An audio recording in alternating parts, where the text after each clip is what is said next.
மன்னவா ஒரு கோயில் இந்த மாளிகை எதற்காக?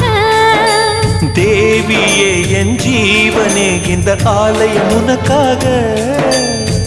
வானில் ஒரு புயல் மழை வந்தால் அழகே என்னை எங்கனம் காப்பாய். கண்ணே உன்னை என் கண்ணில் வைத்து இமைகள் எனும் கதவுகள் அடைப்பேன். சத்தியமாகுமா? நான் சத்தியம் செய்யவா? தொடு தொடுவெனவே வானவில் என்னை தூரத்தில் அழைக்கின்ற நேரம்.